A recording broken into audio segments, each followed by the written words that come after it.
Welcome to Industrial Security Management Lecture Series on the topic Security Risk Management. And here we are going to discuss about the basic concepts involving risk management. Of course, the physics of risk management, the risk reduction and mitigation concepts, the risk monitoring and control, and of course, with the security risk education. At the end of this short presentation, it is expected that everyone will be able to demonstrate knowledge and competence on the matters involving the risk management. Now, let's first discuss about the concept of risk management. Risk management is a field of management focusing on risk reduction and analysis using the different methods and techniques of risk prevention that eliminate existing or future factors which may increase risk. Ibig sabihin, ang risk management ay isang aspeto, isang uri ng management na nakatuon sa lahat ng effort to reduce risk, analyze the risk, and of course, gumagamit ng madaming pamamaraan.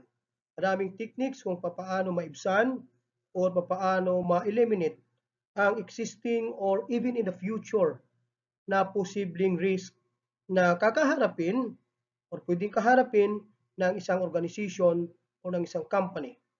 On the other hand, risk management can also be defined as a systematic, repetitive set of interconnected activities which aim at managing potential risk. So in short, ang risk management as a concept also ay yung paulit-ulit na atin pong ginagawa or itinatala na mga programa or sistema na ang hangarin ay atin pong ma-manage ang potential risk. So, managing potential risk, just like for example, ma-reduce yung likelihood, makita natin yung impact na whenever it will be triggered, we can manage. We can still control and we can mitigate the possible effect of that risk. Again, that is the concept of risk management. Now, let's talk about the basic principles of risk management. First, accordingly, every human activity brings some risk. Thus, there is no such thing as a zero risk, which is true, no? Lahat ng ginagawa natin, palagi yan may kaakibat na risk. Paglabas natin sa bahay, there is already risk. We might be a victim of robbery hold-up. We might be a victim of traffic-related accident, no? So, whatever we do, talagang in reality, kaakibat or kasama na po yung risk. The only thing we can do to avoid that risk is to always ensure that what we do, we at least follow some sort of procedures or processes or sa atin pong personal na buhay, we are always adopting that precautionary measures. No? So, in that way, we can avoid potential risk. And pangalawa, the responsibility of risk management in organization is distributed throughout the management. The highest responsibility is naturally with honor, the executives and the top management. This is really true, no? That in managing risk, it is really a managerial function. So being a managerial function, ito po ay nasa kamay ng tinatawag nating execom, no? Or the executive committee or those on the top management. Sila po ang decision maker. Sila ang may last say sa lahat ng implementations ng mga programa. So when we talk about programa in the company or in an organization, kasama na po doon ang risk management. So in risk management, it's always a managerial function or a managerial turf, no? Na i-implement or i-execute itong mga programa or sistema na may kinalaman sa risk management. Pangatlo, sa mga small organizations, ang responsibility for risk management is concentrated doon sa mga executives or yung mga tinatawag natin mga CEOs. No? Bakit? Kasi it is inefficient of course to employ a dedicated full-time risk manager, which is totoo. Kasi being a small organization, of course, reality behind, ang resources natin ay kailangan natin i-manage ng maayos. So to hire or to employ a full-time basis na risk manager, that will of course um, initiate the cost that might affect yung efficiency ng atin pong budget management. Kaya naman, automatically, ang pagiging risk manager ay nandun na rin, no? Kasama or kaakibat na rin sa function ng atin pong mga executives. And finally, kung titingnan naman natin sa mga medium and even in the large organization, the responsibility in risk management is being spread among the individual managers. Sa large organizations, ang operations nitong mga high risk na mga industries like the banks, the insurance, energy industries, and the like, ay talagang ibinibigay nila sa mga espesyalista about doing risk management. You know why? Being in a high risk industry or in a high risk environment, of course, it really requires a 100% focus on the risk that the company or organization may encounter, not just sa kasalukuyang panahon but on the future, considering that nagbabago ang trends when it comes to security and risk. Again, basically these are the principles in risk management. Now let's talk about the phases of risk management. Dito po dumadaan yung phases on how we manage the risk. First is risk identification. So dito sa first phase or first step na ito, ang ating ginagawa is to list down the potential risk and their characteristics.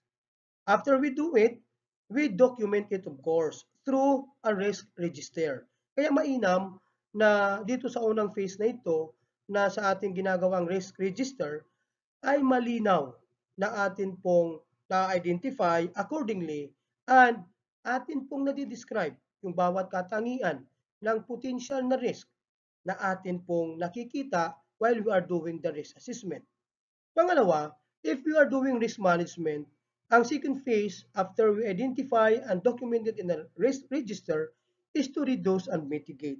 So dito sa second phase na ito, medyo may kabigatan na ang ating gagawin.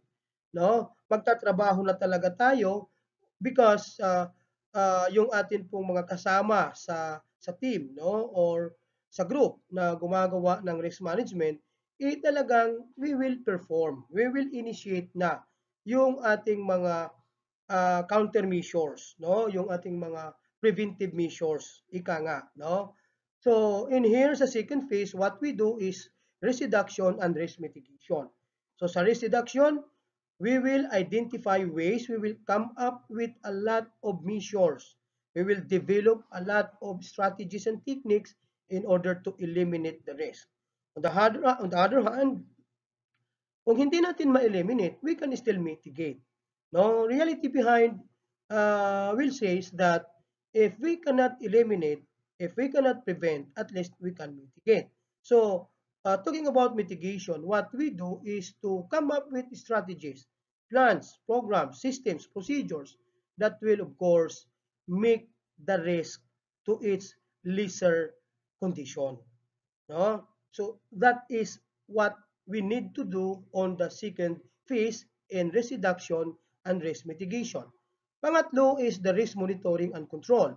So matapos natin na gawin ang ating mga napagkaisahan, na formulate na mga strategies, plans, programs, procedures, processes involving to what we do about reducing, about mitigating, after which titingnan na natin yung output, yung result.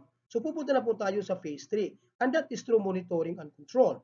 In here, what we do is to ensure that the execution of those plans and programs, systems, procedures, and processes ay ma-evaluate natin. Ma-evaluate para makita yung effectiveness and efficiency on how we prevent, how we reduce, or at least mitigate. So in monitoring and control, it also helps us keep track of the identified risk, including the watch list. Also, it monitors trigger conditions for contingencies and monitor residual risk and identify new risk arising on the future. So through monitoring and control, basing on what we have developed na mga reduction and mitigation control measures, dito nakikita natin na on the near future, we are confident that we have these contingency plans. No, whatever our emergencies, whatever our future occurrences, no, we can still prepare. Given those developed reduction and mitigation control measures, makikita natin doon sa monitoring and control system that we, as we plan, no, and then habang ini-execute natin yung plans na yon, we can scan, we can foresee at least, no, yung possible na occurrences on the future. So on our advantage dito sa atin sa group as risk managers or sa atin sa security department, no, yan po yung essence ng paggawa ng risk assessment hanggang sa gawin natin at gamitin natin ito through the so-called risk management. Again, these are the pieces of risk management.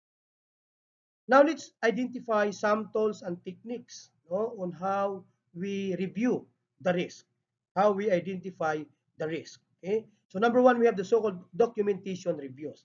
So in here, ginagawa natin na i-review ang mga documented informations, lalo na yung mga lessons learned from the past, articles, no, yung mga organizational processes, yung asset protection system natin, no? So tinitingnan natin, nire-review natin because from there we can identify if there are still residual risk, no?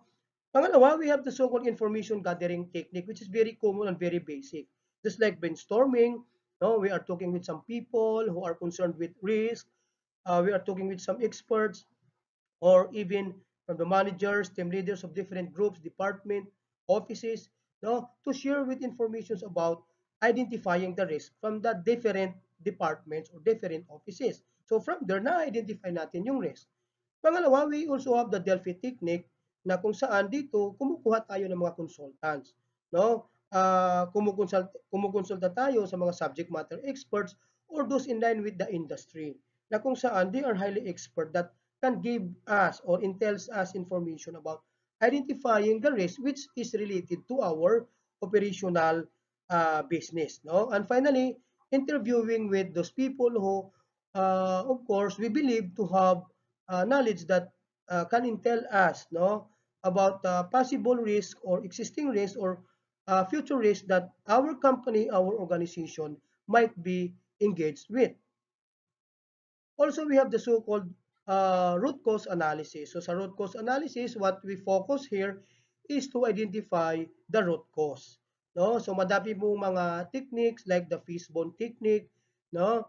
Madami pong mga template or format on how we do the root cause analysis. But the most important here is in root cause analysis, what we focus is to identify the root cause of the problem so we can identify the risk na nananalasa sa atin pong company or organization. Also, we have the so-called SWOT analysis. So sa SWOT analysis, you have here the internal and external factors to be considered. And in internal factors, what we have is looking at the strengths and weaknesses of the organization. On the other hand, sa external factors, what we see are the risks na nakikita natin coming from the outside. So these are the opportunities and the threats that might affect our organization and operation. Also, we have the so-called checklist analysis. So sa checklist analysis, what we have is our checklist.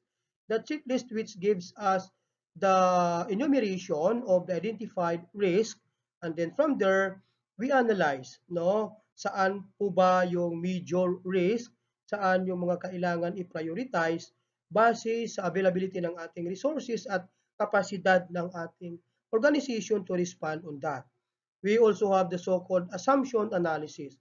So from that assumption analysis, what we do is to identify the risk and assume that it is real.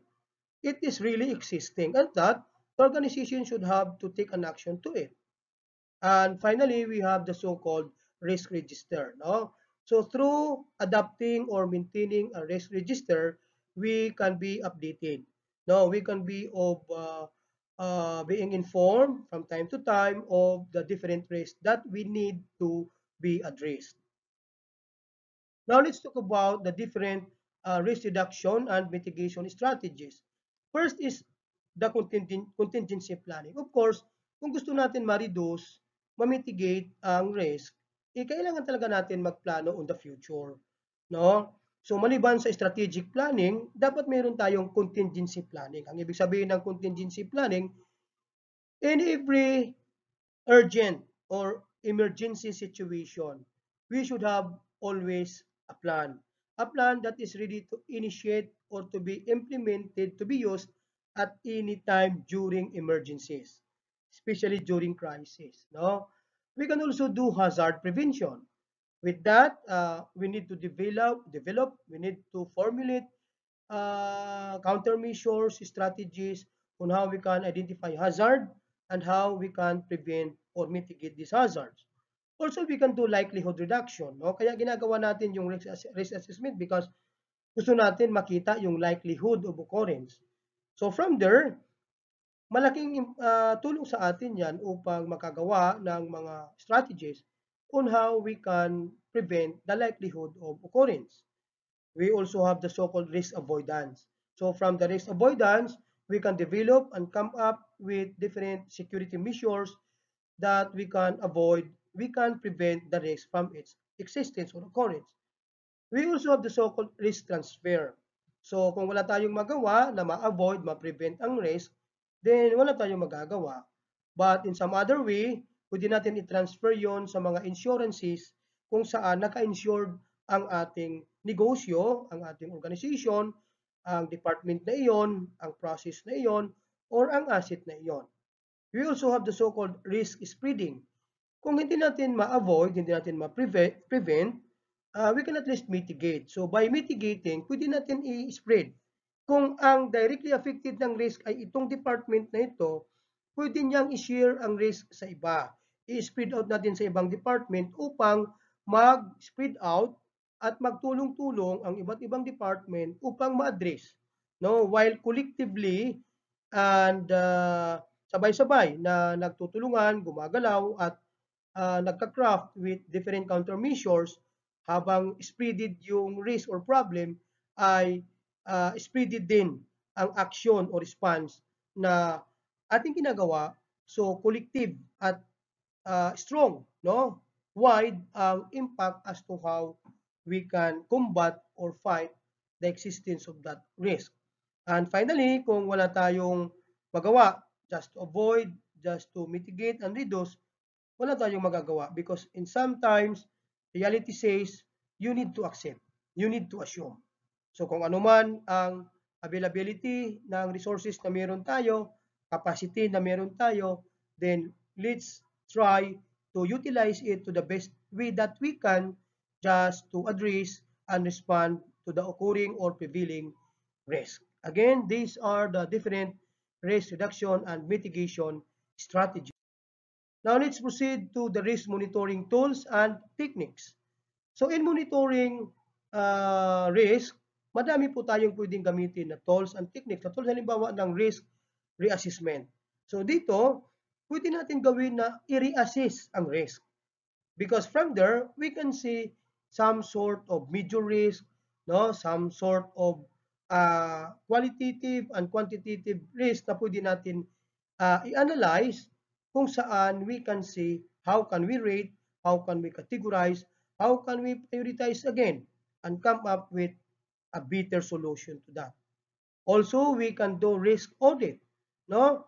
And here we need to examine and document the effectiveness of the risk response. So we can see ano pa ang kulang, ano pa ang mga areas na kumbaga kinulang tayo, kinapos tayo, so that on the next program, on the next project, meron na po tayo mga basis. We can also use the variance and trend analysis technique, no? From time to time, as we progress with the program implementation, habang ginagawa natin ang program, mga projects na meron sa ating company organization, nandiyan talaga yung risk kasama yan. So from there, nakikita natin ang bigla ang pagbabago, no? Bigla ang sipa, no, ng trends sa kung ano man ang ating industriya, no? Kunting kimbot lang, kunting pagbabago lang sa fashion, sa economic landscape, no, sa trends, no, globalization, So, malaki po ang magiging impact sa atin nito. So, from there, agad-agad magbabago din tayo with the plans and programs that we have. So, those risks that affects us must be addressed. So, yung biglaang pagbabago, yung biglaang trends, ay meron pong epekto sa risk whenever it has something to do with the programs, with the projects na atin pong kasalukuyan ini-implement as we progress with our operational engagement. No? So we also have the so-called reserve analysis. So we have the so-called reserves, we have deposits, we have stocks, because from there, as we progress with our programs, projects na ini-implement ng ating company organization, we always do reserves. Because from there, ano man ang mangyari, no, magkaroon man ng variance, magkaroon man ng pagbabago ng trends, we still have something na kumbaga magagamit, no, when the time says that you need to use those reserves, you need to utilize, no, yung extra na itinabi natin. So that is reserve analysis. So finally, let's talk about the so-called security risk education. The concept of security education entails us, no, na it should be conducted and it should be developed na ang lahat ng mga manggagawa, ang lahat ng involved sa organization, sa company, must be aware of this. Kasi ang bawat isa na nagdi-discharge ng kanilang function which contributes to the totality of success of the organization, they all must be aware or conscious of the risk. And when they are conscious about it, they can contribute to the success of the overall security of the organization. Kaya nga ang objective ng security education ay mag-guide unang-una ang top management para ang kanilang mga programa, ang mga policies, plans na kanilang i-execute, i-implement down the line ay responsive ang nasa middle hanggang sa baba on how and ano ang kanilang magagawa para makakapag-contribute sa pangkabuuang success ng organization. And that also serves as a mandatory indoctrination sa lahat ng kasapi ng organization.